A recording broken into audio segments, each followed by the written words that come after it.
Hola, ¿qué tal? Qué gusto tenerlo nuevamente, que nos acompañe en este nuevo episodio del podcast Copeande 1 a 1, sobre todo en este episodio que estoy segura que va a rugir.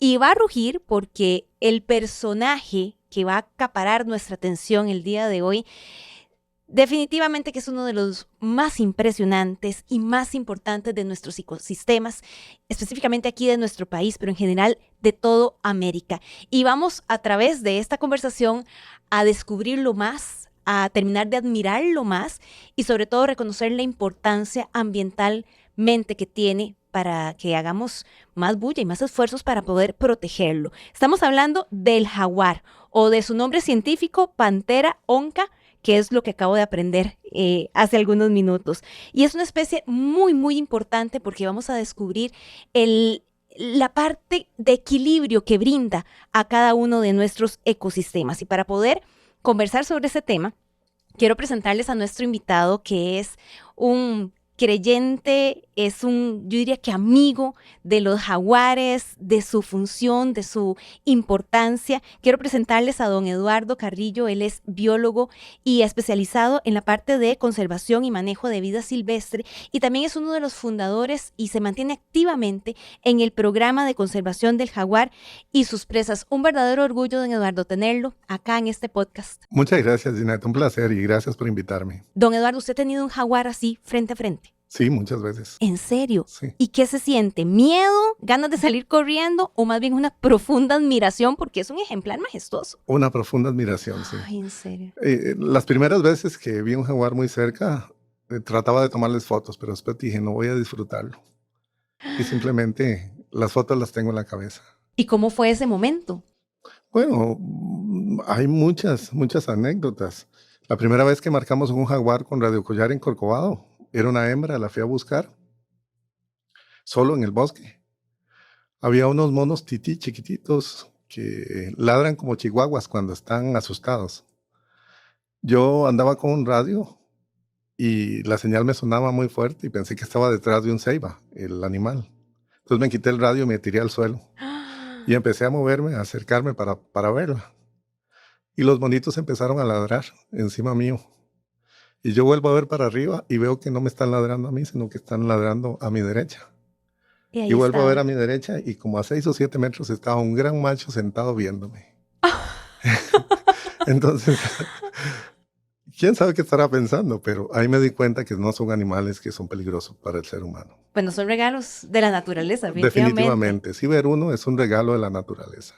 Hay una definición, don Eduardo, que usted nos brindaba, que decía que es una especie ingeniera de los ecosistemas. ¿Por qué es una especie ingeniera? Bueno, básicamente es una especie más que ingeniera, indicadora del ecosistema. Ya.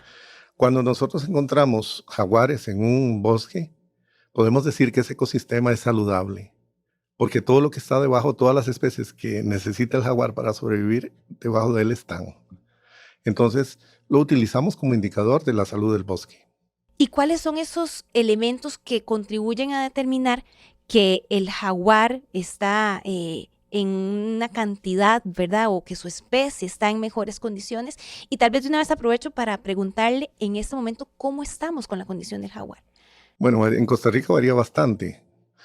Hay lugares como el Parque Nacional Guanacaste, donde hemos podido documentar en los últimos 25 años un incremento de las poblaciones de jaguares. Y es muy interesante porque eso eran fincas ganaderas en los años 70. Entonces el bosque se ha restaurado naturalmente. Con el regreso del bosque vienen los animales y uno puede ver cómo las poblaciones de jaguares en los últimos 10 años han crecido casi exponencialmente. Entonces, es lindo. Pero tenemos otro caso como el Parque Nacional Corcovado, donde pasa completamente lo contrario. Donde hemos visto en los últimos 30 años un decrecimiento en las poblaciones de jaguares muy preocupante.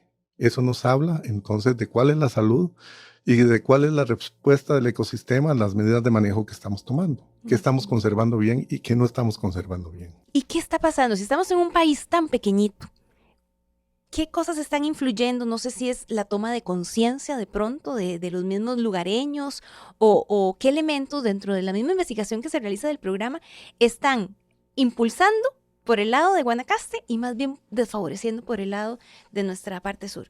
Sí, son casos diferentes, ¿verdad? En el sur tenemos mucho problema con cacería, con orería, con narcotráfico, y eso impacta a las poblaciones de vida silvestre. Uno dice, bueno, el narcotráfico, ¿por qué? Si usted tiene gente que está guardando droga en las costas del parque, en Corcovado, por ejemplo, esa gente sale y caza también y mata animales. También los oreros que necesitan estar comiendo y están oreando ilegalmente dentro del parque, la cacería ilegal, etcétera, etcétera. Mientras que en áreas como Santa Rosa, que tienen un programa de educación ambiental desde hace 30 años con niños, uno ve una tendencia completamente diferente. Entonces, aunque somos un país chiquitito, las áreas protegidas o las áreas de conservación han evolucionado de forma diferente y esa forma diferente se retrata en los procesos de conservación. Nosotros en Costa Rica, yo siempre digo, nos falta educación. Hablamos de que somos un país verde, hemos hecho muchísimas cosas en conservación, sí, pero la mayoría de la gente no entiende de qué se trata y no entiende la importancia de la conservación para la propia vida de nosotros, los seres humanos. Aún la gente que vive aquí en San José se ha preguntado alguna vez de dónde viene el agua que está tomando y cuáles son los procesos que se necesita llevar a cabo para que esa agua llegue al tubo que usted está, donde la está tomando. Nos falta educación. Somos muy buenos reclamando, eso sí, cuando falta el agua, ¿verdad? Ahí sí pegamos Definitivamente. el grito, pero no nos damos cuenta que parte de la responsabilidad también está en nuestras manos de los impactos que estamos generando a nuestro alrededor. Así es. Tenemos que, en el futuro, a mí me gustaría ver los programas del Ministerio de Educación para niños y jóvenes, incluir educación biológica, para enseñarle a la gente que nosotros no somos aparte de la naturaleza, somos parte de la naturaleza. Así es. Don Eduardo, con el tema del programa de conservación del jaguar y sus presas, ¿cómo trabajan? Porque yo sé que usted es una persona muy activa, ya se pensionó, pero sigue de lleno dentro del programa. ¿Cómo funciona? ¿Cómo hacen estas investigaciones? A veces vemos imágenes sorprendentes que vemos en medios de comunicación, ¿verdad? Donde vemos cómo captan a un jaguar o a veces incluso una hembra con sus cachorros. ¿Cómo hacen estos procesos de investigación y de recopilación de datos? Bueno, esos procesos son años de investigación. Corcovado, 30 y pico de años, Santa Rosa, 25 años, Barbilla, 12 o 14 años. Son procesos de investigación llevados a través del programa de manejo de vida silvestre de la Universidad Nacional, básicamente, en donde hemos venido formando gente para que trabaje en eso. Al principio, cuando comenzamos hace 35 años, éramos solo 2. Ahora tenemos un buen equipo de muchachos y muchachas que están trabajando, que los hemos enviado a estudiar afuera, a sacar doctorados y que desarrollan esos procesos de investigación. Y es investigación no por investigar, no por generar conocimiento, es investigación que puede ser aplicada en forma práctica en la toma de decisiones de manejo de las áreas protegidas. Esa le iba a preguntar, esa información, ¿cómo se ha traducido en acciones? Tal vez nos puede brindar algunos ejemplos de cómo datos que ha generado el programa se han puesto en práctica o se ha llevado a los tomadores de decisiones, ya sea ministerios o directamente dentro de los parques, para que generen algún tipo de acciones. Varía mucho a través de sitio a sitio. Por ejemplo, en Guanacaste, todos los datos y todo lo que hemos producido es utilizado en los programas de educación ambiental con niños, por ejemplo. Entonces, cuando ellos llevan niños de escuela al parque, nos invitan a nosotros llegar y enseñarles cómo funciona una cámara trampa, cómo funciona un collar en un animal, un collar satelital, para qué sirven esos datos y por qué es importante estudiar jaguares y sus presas también, ¿verdad? Que es muy importante. Hay otras áreas como en Corcovado donde eso no ha servido de nada, desgraciadamente. Entonces, otra vez es la diferencia en cómo funcionan áreas de conservación, en incorporar datos científicos a la toma de decisiones. Es muy triste, pero tal vez podríamos quedarnos con los buenos ejemplos, a ver si cacareándolos, ¿verdad? Podríamos impulsar para que en otros lugares también se tomen en cuenta. Por ejemplo, el tema de los collares que se le pone a los jaguares. Sí, nosotros hemos puesto y tenemos jaguares con collares satelitales que funcionan a través del satélite. Eso nos da muchísima información de dónde se mueven, cómo se mueven, a qué horas se mueven. Nos ayuda a llegar donde están las hembras, cuándo tienen crías, cuánto duran con ellas, etcétera, etcétera. Es información muy valiosa. Cada collar, eso sí, es un poco caro, cuesta entre 5 y 6 mil dólares. Eso es otra cosa. Nosotros, todos los fondos que utilizamos para investigación los conseguimos nosotros y generalmente de fuentes fuera del país, de gente interesada en conservación. Bueno, por dicha hay gente, por lo menos fuera del país, que a veces le Sí. pone más atención que nosotros mismos. Así es. Bueno, y ahora un par de empresas nacionales que están empezando a apoyarnos también, que yo creo que es importante, Claro. porque otra vez, no solo investigar por investigar, no es solo generar datos por generar datos, sino cómo incorporar eso a la toma de decisiones y educar a la gente, a los niños, a los jóvenes y a la gente en general. Claro. Bueno, y yo creo que incluso hasta la misma conversación y tocar estos temas, por ejemplo, como en este podcast que tiene Copeando, yo creo que a partir de ahí también empezamos a generar conciencia, reflexión, que yo creo que es una de las cosas que nos hacen muchísima falta. En el tema del jaguar, ¿qué cosas hemos aprendido, don Eduardo? Muchísimas cosas. Por ejemplo, antes se pensaba que un jaguar vivía en un sitio y no permitía otros jaguares. Ahora en Santa Rosa, por ejemplo, hemos llegado a tener 12 jaguares la misma noche en la misma playa. Antes se pensaba que un macho tenía 2 o 3 hembras dentro de su radio de acción, el área donde se mueve. Ahora sabemos que no es así. Pueden haber mucho más animales juntos. Depende mucho de la disponibilidad de presas, de comida que tengan. Hemos aprendido cuándo se mueven. Tenemos una de las jaguares con collar, tenemos 5 generaciones ya que hemos seguido. Eso es interesantísimo. Hemos publicado cada cuánto ellos tienen cachorros y cuánto duran los cachorros con ellos, por ejemplo.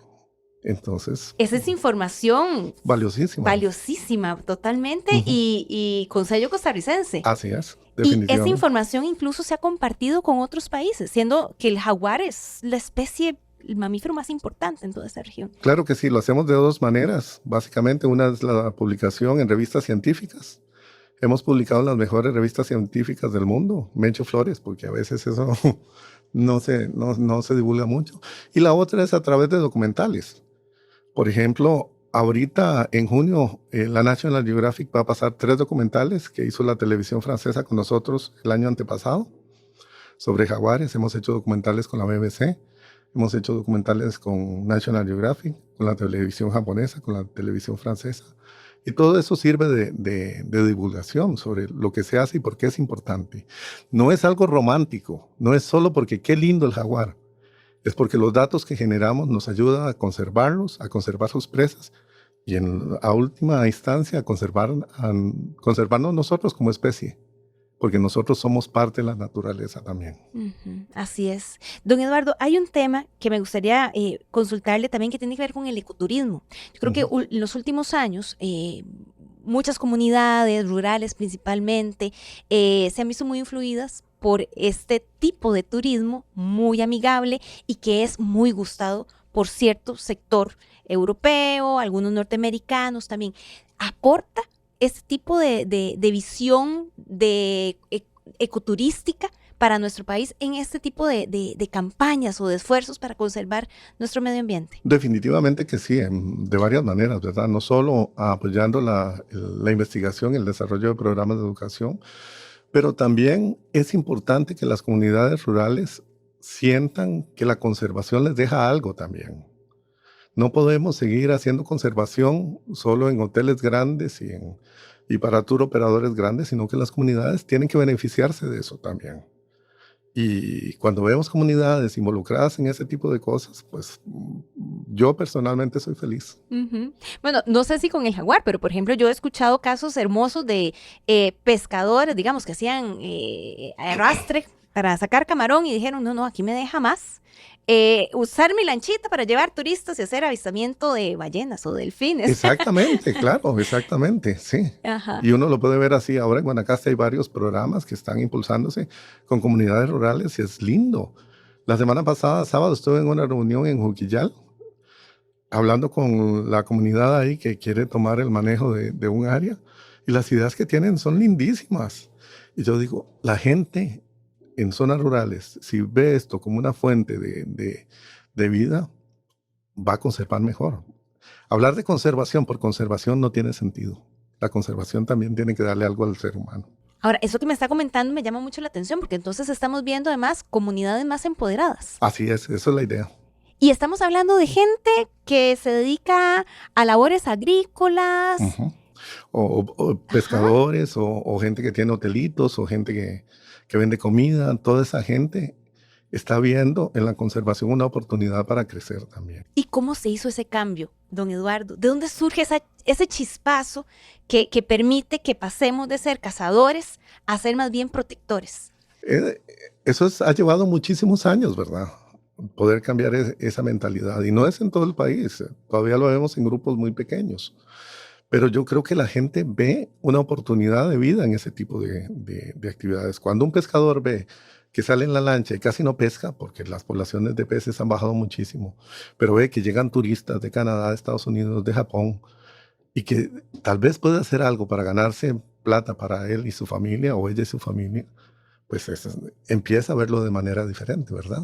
Ujú. Y eso es hermoso, yo creo que es la mayor gratificación, ¿verdad? Pues sí, yo vengo orgulloso de esa reunión en la que participé y contento. Ojalá eso se replique. La conservación en Costa Rica tiene que evolucionar. Comenzó en los 70 con la creación de áreas protegidas, básicamente por el esfuerzo de Álvaro Ugalde y don Mario Bosch. Pero ahora el mundo cambia y tenemos que cambiar, ¿verdad? También involucrar más a las comunidades, a la gente, para que de verdad hagan conservación. Y ya no es opción, no, y ahora es Exacto, necesidad. es una necesidad. Exactamente, usted lo dice, Inés. Don Eduardo, hay gente que probablemente nos va a estar escuchando muchísima y que va a decir, ay, yo también quiero participar, yo quiero también poder poner mi granito de arena, quiero colaborar y quiero ser parte de estos esfuerzos. ¿Hay alguna forma en que se puedan involucrar o incluso, no sé si hay hasta las mismas comunidades que permitan este sistema de voluntariado que usted conozca y que puedan ser parte de esta conservación del jaguar? Sí, hay muchos colegas también que trabajan directamente con las comunidades, que podrían perfectamente incorporar gente que esté interesada ¿Y qué en se requiere? trabajar. ¿Algún Solo, tipo de formación? solo pasión, Solo pasión. ganas de trabajar, ¿verdad? Es lo único. Don Eduardo, ¿usted cuántos años lleva ya investigando al jaguar? 35, 35 años. ¿Qué conexión siente que tiene usted con esta especie? enorme. No, no solo con jaguar, sino con la naturaleza en general. Eso es lo que le da paz a mi vida y alegría. En realidad, es mi modo de vida. Nunca he trabajado yo en la vida. De eso Le sí. pagan por disfrutar de la naturaleza. Exactamente, sí, le doy muchas gracias a Dios por eso. Ujú, ujú. Y de los logros más importantes a través de estas investigaciones, alguno que usted pueda resaltar y decir, solamente por haber obtenido este resultado, todos estos esfuerzos, estas peleadas, me imagino que más de una vez con grupos, con políticos y todo, valió la pena. Pues yo creo que sí, cuando uno ve que hay más gente interesada, cuando se incorpora lo que uno hace, el conocimiento que uno genera a la educación, uno se siente satisfecho. Y uno ve lo que pasa en Guanacaste, el Parque Nacional Guanacaste, desde hace 30 años, por ejemplo, y uno dice, sí, lo que hemos estado haciendo ha valido la pena, lo hemos estado documentando y va a funcionar. Guanacaste es un claro ejemplo de que la conservación funciona y funciona para el ser humano. Entonces, yo soy feliz. Mi próximo, ¿qué estoy esperando yo ahora, por ejemplo? La principal presa del jaguar son los chanchos de monte. Ajá. Casi han desaparecido en Centroamérica. Hay poblaciones en Corcovado todavía, en La Amistad y en Guanacaste, en los volcanes. Hemos empezado a ver que los chanchos están bajando hacia las bajuras de Guanacaste y están llegando hasta la carretera interamericana, pero no han cruzado todavía. Entonces, mi sueño es verlos cruzar y verlos llegar hasta la costa y decir, se completó, ¿verdad? El ciclo del ecosistema, porque eso va a traer más jaguares todavía, va a aumentar la población aún más de jaguares y vamos a tener un ecosistema completamente sano. Entonces son cosas que le llenan a uno, esa es la riqueza mía, personal. Esos trofeos, En mis esos trofeos. pequeños trofeos. Nadie me los puede quitar. Qué emocionante, don Eduardo. Y ya para ir cerrando, hemos visto algunos videos que yo creo que van en esa línea de esos pequeños orgullos, ¿verdad? De cuando un turista de pronto logra captar algún jaguar. Y hemos visto algunos en Playa Naranjo, en Santa Rosa, en Guanacaste. Yo sé que de pronto puede que no ocurra. Es más, muchos que hemos ido en algún momento a Corcovado, que hemos estado un poquito más adentro en las entrañas de un parque nacional, soñamos con que nos aparezca algún animal de estos. Pero bueno, viendo que no es imposible porque ha pasado, ¿hay alguna recomendación que usted le pudiera dar a los turistas, verdad? Si de pronto tienen, no solamente hablemos de un jaguar, sino en general de algún animal de la vida silvestre, ¿qué recomendación? También, cuando uno ve un animal silvestre, no es un animal doméstico. No puede uno acercársele, no puede tratar de tocarlo, no puede gritarle, no puede tirarle piedras. Porque he visto todo ese tipo de comportamiento en gente. Es que quiero que se mueva y le tiro un palo. Ajá, ajá. No, hay que verlo, disfrutarlo y alejarse un poquito despacio, caminando para atrás y simplemente disfrutarlo. Ningún animal que yo conozca aquí, en los trópicos nuestros, ataca al ser humano si no se ve provocado.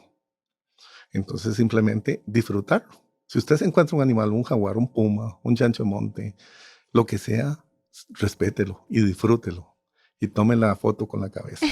Guárdese ese recuerdo Exactamente. para el resto de la vida. Exactamente. Don Eduardo, muchísimas gracias por este rato para poder conocer no solamente del trabajo que se realiza a través del programa de conservación del jaguar y sus presas, sino también por volvernos a sentir, hacernos sentir esa admiración por este animal tan impresionante y que es tan importante, no solamente porque es hermoso, como bien decía, porque qué lindo, no, sino también porque nos dicta el rumbo que estamos tomando con acciones para proteger nuestro medio ambiente.